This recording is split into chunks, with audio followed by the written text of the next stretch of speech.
Hi, my name is Goldman, and today I'd like to talk to you about a very sensitive topic. It transcends both criminal law and family law, and really is in a realm of its own, and that is domestic violence.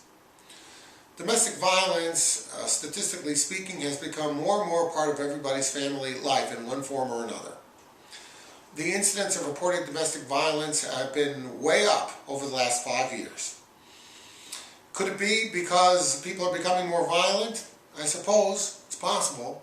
More likely than not, it's the general awareness that has gone on as people become more and more educated about the ills of domestic violence, and you're finding more and more people less willing to be victimized by it. The police are called in more and more than ever to resolve issues of domestic violence.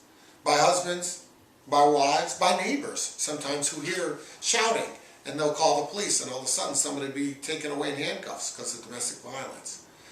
So it's a serious issue.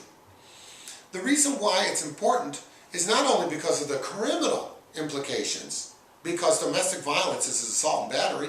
It's at the very least a 93-day misdemeanor. But aside from that, it impacts a pending divorce. Do you know that one of the dozen factors in determining custody is whether or not there's domestic violence in the household? So if you're involved in a divorce and you've been the victim of domestic violence, it's important to know that that is part of custody determination, and you need to tell your lawyer. Your lawyer needs to know about those issues.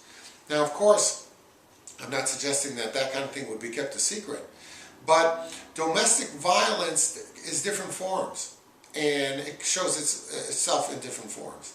And it doesn't necessarily mean that somebody hits you with a baseball bat. That's not only domestic violence.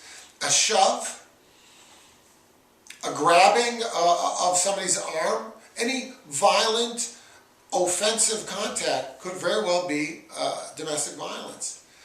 And you've got to watch out for that, and you've got to know that if that's happening to you, you've got to put a stop to it. Now, there are different ways to put a stop to it. You can call the police. The ultimate result of calling the police will probably be an arrest. An arrest will probably mean that somebody will be taken out of the household. It might be you. It might be your spouse. It depends how the police analyze who started. Remember, whatever you say, you can bet your spouse is going to deny it and say that you were the aggressor. They're going to look at you. They're going to look to see if you have markings on your body. They're going to look for physical evidence of somebody being assaulted. You need to realize that and take that into account. If you feel you've been the victim of domestic violence, or you feel that you are wrongfully accused of domestic violence, or rightfully accused of domestic violence, give us a call. We've been handling these cases for over 25 years, and we'll be glad to help you out and make sure that your legal rights are preserved.